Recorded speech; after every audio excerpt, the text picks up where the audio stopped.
Yahobu, Bapak Ibu Pendeta, Sinenge, Majelis dan warga Gereja Amin, ini adalah channel YouTube Sinode Gereja Amin. Karena itu, bagi yang mencintai Gereja Amin, tontonlah, subscribe, like, dan bagikan. Gereja Amin yang tangguh, mandiri, dan peduli. Tuhan Yesus memberkati.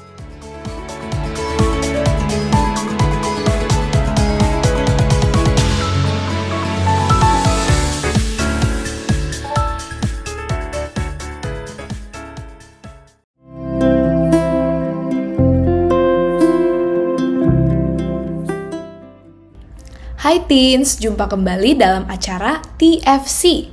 Kali ini kita akan menyimak tulisan Ibu Elidiah Praptanti dalam buku renungan Teens for Christ dengan judul Mengenal Dosa, berdasarkan Roma 3 ayat 9 sampai 20 bersama saya, Angelika Feodora Hasibuan. Sebelum kita mendengarkan firman Tuhan, mari kita bersama-sama bersatu di dalam doa. Mari kita berdoa. Ya Tuhan, pada hari ini kami ingin mendengarkan firman-Mu, kiranya Roh Kudus-Mu ada dalam hati kami, agar kami tergerak untuk mendengarkan, merenungkan, dan melakukan firman-Mu di dalam kehidupan kami sehari-hari. Di dalam nama Tuhan Yesus kami berdoa, amin. Yang akan menjadi pusat permenungan kita adalah Roma 3 ayat 20. Saya akan bacakan untuk kita semua. Sebab tidak seorang pun yang dapat dibenarkan di hadapan Allah karena melakukan hukum Taurat, karena justru oleh hukum Taurat orang mengenal dosa. Seorang anak kecil melihat sebuah stoples di meja dapur.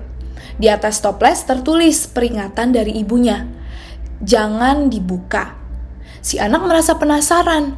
Dia bertanya-tanya, "Mengapa tidak boleh? Apa yang ada di dalamnya?" Karena tidak tahan, akhirnya dia membuka stoples itu diam-diam.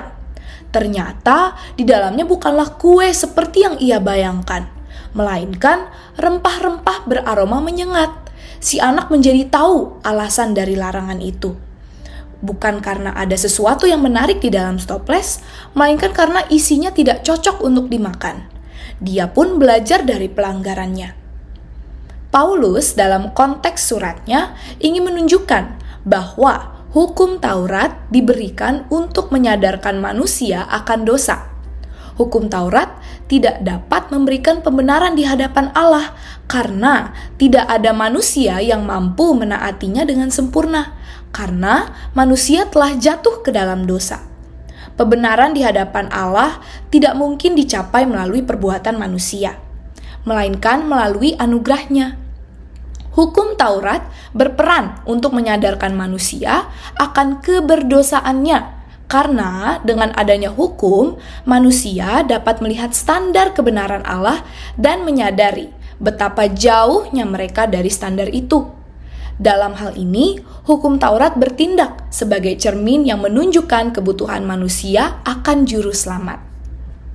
Teens, seperti peringatan yang dituliskan oleh ibu si anak tadi, firman Tuhan membantu kita mengenali dosa. Namun, tujuannya bukan untuk menjatuhkan kita, melainkan untuk membawa kita kepada kesadaran bahwa kita membutuhkan Yesus sebagai juru selamat.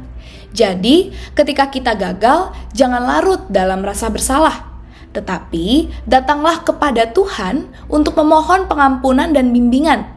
Belajarlah untuk rendah hati, mengakui keterbatasan kita, dan menyadari bahwa kita membutuhkan kasih karunia Tuhan.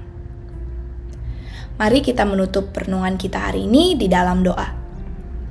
Ya Tuhan, pada hari ini kami belajar untuk semakin sadar bahwa kami selalu membutuhkan Diri-Mu sebagai juru selamat kami. Kiranya kami semakin menghidupi kesadaran tersebut, dan kami juga semakin sadar akan ketidakterbatasan kami dan ketidakmampuan kami dalam kehidupan kami di hadapan-Mu, agar kami semakin mau memohon pengampunan dan bimbingan dari-Mu Tuhan. Di dalam nama Tuhan Yesus kami berdoa, amin. Demikian renungan kita hari ini. Jangan lupa subscribe, like, dan bagikan kepada yang lain. Tuhan memberkati.